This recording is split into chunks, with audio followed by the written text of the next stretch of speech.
আসসালামু আলাইকুম। একজন আইএলটিএস টেস্ট টেকার হিসাবে আজকের এই ভিডিওটা দেখা আপনার জন্য অবশ্যই অনেক গুরুত্বপূর্ণ। কারণ আজকের এই ভিডিওতে আমি আলোচনা করব আইএলটিএস রিডিং মডিউল নিয়ে। প্রত্যেকটা কোয়েশ্চেন টাইপ নিয়ে এবং রিয়েল টেস্ট কোয়েশ্চেন প্যাটার্ন নিয়ে বিস্তারিত আলোচনা থাকবে। আইএলটিএস রিডিং টেস্টে আপনাকে 1 ঘন্টা সময় দেওয়া হবে। 1 ঘন্টায় অর্থাৎ 60 মিনিটে আপনাকে 3টা প্যাসেজে টোটাল 40টা প্রশ্নের উত্তর দিতে হবে। প্রত্যেকটা কারেক্ট অ্যান্সার 1 পয়েন্ট ক্যারি করে। এখানে কোনো নেগেটিভ মার্কিং নেই। প্যাসেজ 1 যেখানে 1 থেকে 13 পর্যন্ত 13টা প্রশ্ন থাকে, প্যাসেজ 2 তে থাকে 14 থেকে 26 পর্যন্ত এবং প্যাসেজ 3 তে থাকে 27 থেকে 40 পর্যন্ত। প্রত্যেকটা প্যাসেজে একটা হেডিং থাকে এবং সাব হেডিং থাকতেও পারে অথবা নাও থাকতে পারে এবং অনেকগুলো প্যারাগ্রাফ দিয়ে একটা ফুল প্যাসেজ হয়ে থাকে। আপনার রিয়েল টেস্টে আপনি আপনার বাম পাশে দেখবেন প্যাসেজ এবং ডান পাশে থাকবে কোয়েশ্চেন। প্রত্যেকটা প্যাসেজের জন্য আপনি সময় পাচ্ছেন এভারেজ 20 মিনিট করে। ঠিক আছে, এই 20 মিনিট 20 মিনিট 20 মিনিট 1 ঘন্টায় আপনাকে 3টা প্যাসেজের অ্যান্সার দিতে হচ্ছে। স্মার্টলি যদি আপনি সলভ করতে চান তাহলে আপনি প্যাসেজ 1 এ 15 মিনিট, প্যাসেজ 2 তে 20 মিনিট এবং প্যাসেজ 3 তে 25 মিনিটস সময় স্পেন্ড করতে পারেন।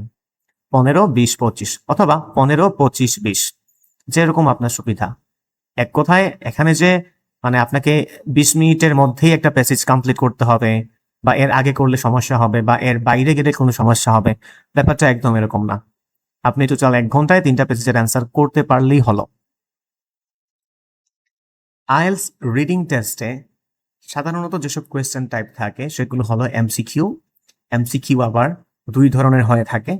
একটা হচ্ছে 5 অপশনস ওয়ালা এমসিকিউ, যেখানে 5টা অপশনস থাকবে এবং এই 5টা অপশনস থেকে 2টা কারেক্ট অ্যান্সার হবে। 2টা কারেক্ট অ্যান্সার হিসাবে আপনাকে 2টা অপশন সিলেক্ট করতে হবে।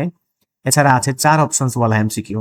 এই 4 অপশন ওয়ালা এমসিকিউতে আপনাকে যে কোনো একটা কারেক্ট অ্যান্সার সিলেক্ট করতে হবে। ঠিক আছে, তারপরে থাকে ট্রু ফলস নট গিভেন। একটা স্টেটমেন্ট ট্রু নাকি ফলস নাকি নট গিভেন সেটা আপনাকে চেক করে এখানে অ্যান্সার লোকেট করতে হবে। তারপরে আছে ইয়েস নো নট গিভেন। এছাড়া আছে লিস্ট অফ হেডিংস, একটা প্রত্যেকটা প্যারাগ্রাফের জন্য আলাদা আলাদা টাইটেল চুজ করা, আলাদা আলাদা টাইটেল সিলেক্ট করা, এগুলো কি বলা হয় লিস্ট অফ হেডিং। এছাড়া আছে ম্যাচিং প্যারাগ্রাফ ইনফরমেশন, মানে কিছু স্টেটমেন্ট দেয়া থাকবে, কিছু ইনফরমেশন দেয়া থাকবে, কোন প্যারাগ্রাফে কোন ইনফরমেশন ম্যাচ করে এটা আপনি চেক করে প্যারাগ্রাফ সিলেক্ট করতে হবে অ্যান্সার হিসাবে। এরপরে আছে লিস্ট সিলেকশন। ঠিক আছে, এছাড়া আছে সেন্টেন্স উইথ কারেক্ট এন্ডিং। একটা সেন্টেন্সের প্রথম অংশ দেয়া থাকবে, শেষের অংশ দেয়া থাকবে অপশনস হিসাবে, আপনাকে প্রথম অংশের সাথে শেষের অংশ ম্যাচ করতে হবে। এছাড়া রয়েছে গ্যাপস। গ্যাপসকে কিন্তু আমরা অনেক নামেই চিনি, লিসেনিং মডিউলে দেখছি।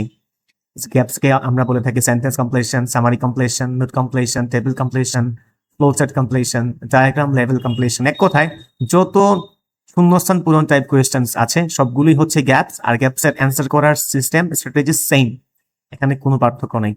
এছাড়া আরেকটা কোয়েশ্চেন টাইপ আছে শর্ট অ্যান্সার কোয়েশ্চেন।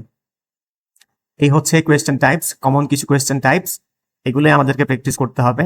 তবে একটা বিষয় মাথায় রাখবেন, আপনি যদি বিগিনার লেভেল থেকে 0 থেকে একটা ফুল টেস্ট দিয়ে প্র্যাকটিস করা শুরু করেন, আপনি কখনোই স্ট্রেস ফ্রি থাকতে পারবেন না। প্রত্যেকটা কোয়েশ্চেন টাইপে আলাদা আলাদা ফোকাস রেখে একুরেসি নিশ্চিত করতে হবে। আপনি একসাথে সবগুলো কোয়েশ্চেন টাইপ ফোকাস রেখে প্র্যাকটিস করলে, প্রিপারেশন নিলে আপনি স্ট্রেস ফ্রি থাকতে পারবেন না এবং একটা ভালো একুরেসি নিয়ে একটা ভালো স্কোর অ্যাচিভ করতে পারবেন না। কারণ হচ্ছে প্রত্যেকটা কোয়েশ্চেন টাইপের জন্য আলাদা আলাদা স্ট্র্যাটেজি আছে এবং প্রত্যেকটা কোয়েশ্চেন টাইপে একটা ট্র্যাপ থাকে। 5টা প্রশ্ন থাকে ট্রু ফলস নট গিভেনে, এই 5টার মধ্যে একটা হচ্ছে ট্র্যাপ। ঠিক আছে, এই বিষয়গুলো মাথায় রাখতে হবে। আমরা আমাদের পরবর্তী ভিডিওগুলোতে প্রত্যেকটা কোয়েশ্চেন টাইপস নিয়ে বিস্তারিত কথা বলবো, টিপস এন্ড ট্রিক্স শেয়ার করবো যে কিভাবে আপনারা অ্যান্সার করে একটা ভালো স্কোর অ্যাচিভ করতে পারেন। প্রত্যেকটা কোয়েশ্চেন টাইপে অ্যাকুরেসি নিশ্চিত করার বিস্তারিত আলোচনা করবো ইনশাআল্লাহ। এখন